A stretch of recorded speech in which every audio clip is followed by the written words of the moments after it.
Class 12th chemistry में unit 7 P block के तत्व में आज का हमारा टॉपिक रहेगा नाइट्रोजन के ऑक्सी अम्ल। तो हम नाइट्रोजन के ऑक्सी अम्ल में जो सबसे इम्पॉर्टेंट ऑक्सी अम्ल है नाइट्रिक अम्ल, उसके बारे में आज हम लोग पढ़ेंगे। ठीक है। नाइट्रिक अम्ल का सूत्र होता है HNO3। अणु सूत्र HNO3, संरचना सूत्र इस प्रकार से HONO, नाइट्रोजन पर पॉजिटिव, ऑक्सीजन पर निगेटिव। तो नाइट्रोजन के इस ऑक्सी अम्ल के बारे में थोड़ा पढ़ेंगे। तो नाइट्रोजन हाइपोनाइट्रस अम्ल जिसका सूत्र है H2N2O2, नाइट्रस अम्ल HNO2 और नाइट्रिक अम्ल HNO3 जैसे ऑक्सी अम्ल बनाता है। इनमें नाइट्रिक अम्ल HNO3 सबसे अधिक महत्वपूर्ण है। तो हम लोग आज नाइट्रिक अम्ल के बारे से पढ़ेंगे। तो नाइट्रिक अम्ल को पहले वैज्ञानिकों ने तीव्र जल कहा। तीव्र जल के नाम से इसे जाना जाता था, या इसे शोरा का तेजाब भी कहा जाता है। यह नाइट्रोजन का जो ऑक्सी अम्ल है अस्थायी होने के कारण केवल विलयन अवस्था में ही पाया जाता है। ठीक है। और ये बहुत ही ज्वलनशील विलयन होता है और कहीं पर भी स्किन पर पड़ने पर चमड़ी को जला भी सकता है और उस पर फफोले भी पड़ जा सकते हैं। इस कारण इसे तीव्र जल या शोरा का तेजाब कहा जाता है। ठीक है। अगर एक नंबर के क्वेश्चन में पूछा जाता है कि शोरा का तेजाब किससे कहा जाता है, कौन से अम्ल को, तो नाइट्रिक अम्ल को कहा जाता है। तीव्र जल भी इसे ही कहा जाता है क्योंकि ये बहुत ज्वलनशील द्रव विलयन के रूप में होता है। तो आज हम लोग नाइट्रोजन के निर्माण की ओस्टवाल्ड विधि का अध्ययन करेंगे। ठीक है। आज हम लोग पी ब्लॉक के तत्व में नाइट्रोजन के ऑक्सी अम्ल में ओस्टवाल्ड विधि का वर्णन करेंगे। यह आप लोग की ओस्टवाल्ड विधि का चित्र है। ठीक है। आज हम लोग इसी के बारे में पढ़ेंगे। कल हमने अमोनिया बनाने की हैबर विधि पढ़ा था, जो कि एग्जाम में आने लायक मोस्ट इम्पॉर्टेंट क्वेश्चन है। आज हम लोग ओस्टवाल्ड विधि पढ़ रहे हैं। ये भी एग्जाम में पूछे जाने वाले महत्वपूर्ण प्रश्नों में से एक प्रश्न है। तो आप इसे अच्छे से प्रिपरेशन कर लेंगे। तो चलिए हम लोग पढ़ना स्टार्ट करते हैं।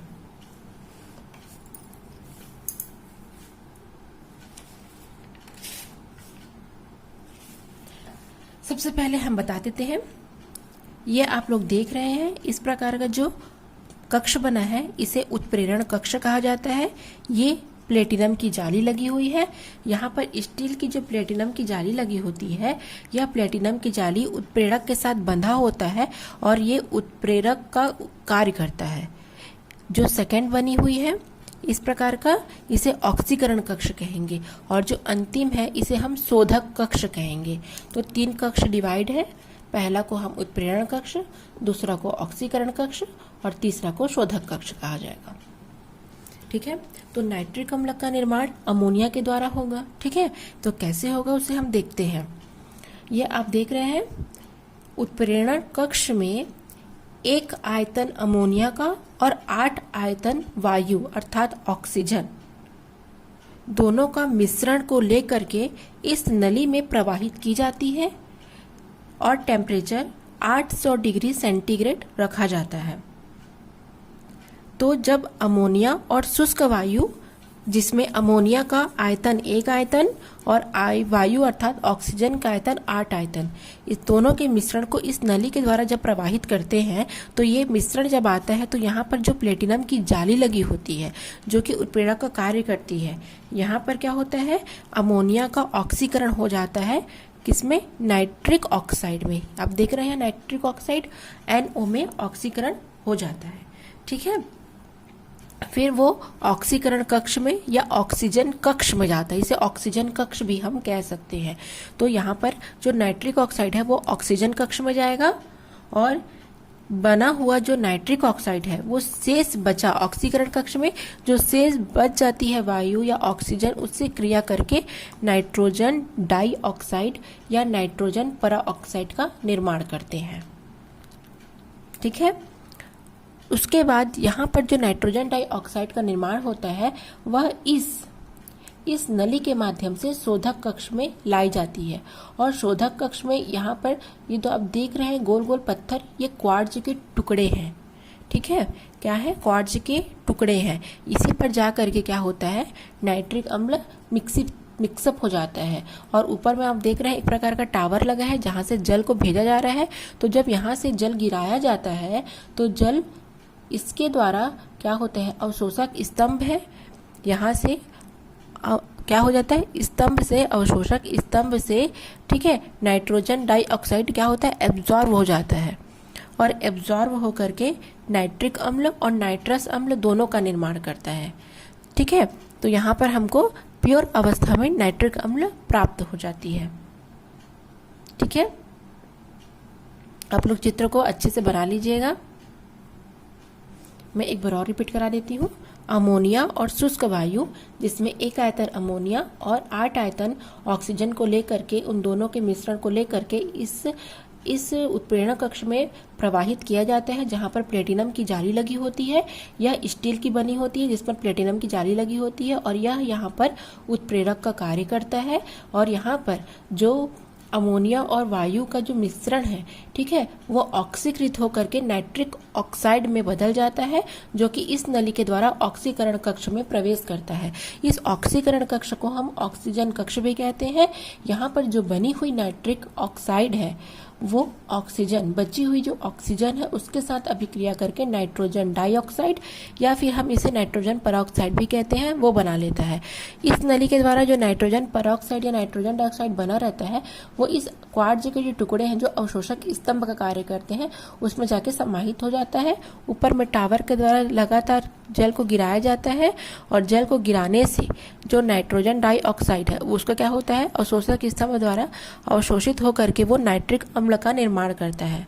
ठीक है, नाइट्रोजन ऑक्साइड क्या करता है, यहाँ पर जल के साथ अभिक्रिया कर, क्योंकि यहाँ से जल भेजा जा रहा है तो इस जल के साथ यह नाइट्रोजन डाइऑक्साइड अभिक्रिया करके नाइट्रिक अम्ल का निर्माण करता है, जिसे हम जा करके एकत्र कर लेते हैं। ठीक है, तो इसे किस प्रकार से लिखेंगे, हम उसकी क्रिया विधि देखेंगे।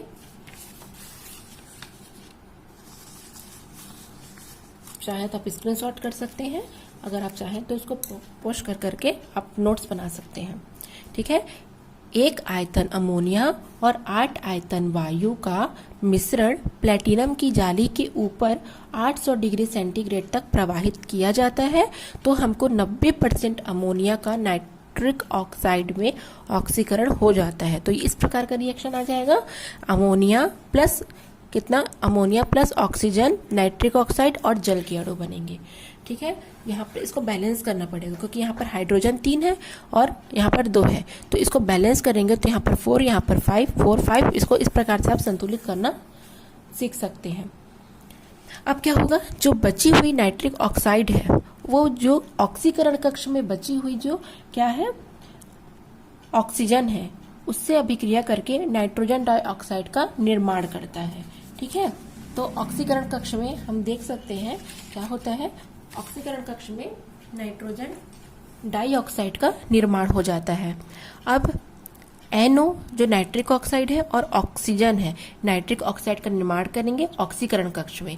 अब यहाँ से जो नाइट्रोजन डाइऑक्साइड है वो शोधक कक्ष में भेजा जाता है, जहाँ ऊपर से धीरे धीरे जल गिराते हैं और ये जो नाइट्रोजन डाइऑक्साइड है वो जल से अभिक्रिया करके तनु नाइट्रिक अम्ल का निर्माण करता है। तो यहाँ पर आप देख सकते हैं नाइट्रोजन डाइऑक्साइड और जल से अभिक्रिया करके नाइट्रिक अम्ल और नाइट्रस अम्ल दोनों का निर्माण कर रहे हैं। तो इस प्रकार से अगर नाइट्रस अम्ल को देखेंगे तो इसको आगे अभिक्रिया कराएंगे तो ये नाइट्रिक अम्ल जर और नाइट्रिक ऑक्साइड में पुनः परिवर्तित हो जाता है।